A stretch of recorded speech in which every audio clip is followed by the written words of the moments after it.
गांव के किनारे एक छोटा सा घर था। वहाँ दो सहेलियां रहती थी, सीमा और रानी।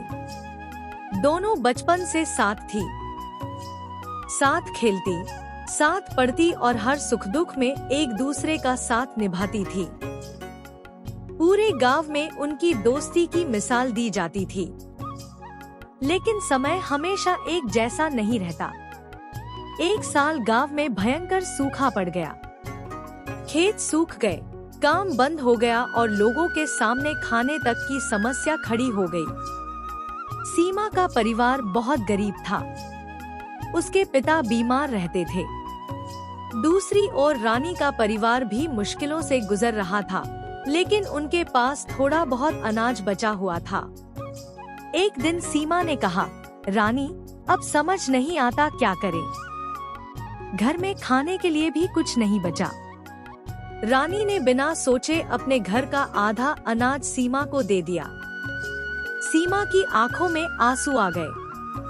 उसने कहा, तुमने अपने हिस्से का भी दे दिया। अगर तुम्हें जरूरत पड़ी तो? रानी मुस्कुराई और बोली, दोस्ती में हिसाब नहीं होता। कुछ दिनों बाद गांव में खबर फैली कि पास के जंगल में एक पुराने मंदिर के नीचे खजाना छिपा है। लेकिन उसे वही इंसान पा सकता है जिसका दिल पूरी तरह सच्चा हो। गांव के कई लोग लालच में जंगल की ओर निकल पड़े। सीमा और रानी ने भी सोचा कि अगर किस्मत ने साथ दिया तो उनके परिवार की गरीबी दूर हो जाएगी। दोनों सुबह सुबह जंगल पहुंची। रास्ता बहुत कठिन था। ऊंचे पहाड़, कांटों से भरे रास्ते और घना जंगल।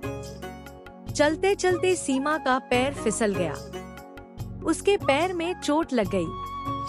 रानी ने तुरंत उसे सहारा दिया। उसने कहा, खजाना बाद में मिलेगा, पहले तुम्हारा इलाज जरूरी है। सीमा बोली, नहीं, तुम आगे बढ़ो। अगर खजाना मिल गया तो हम दोनों की जिंदगी बदल जाएगी। दोनों खुशी खुशी गांव लौट आईं। उन्होंने सबसे पहले अपने परिवार की मदद की।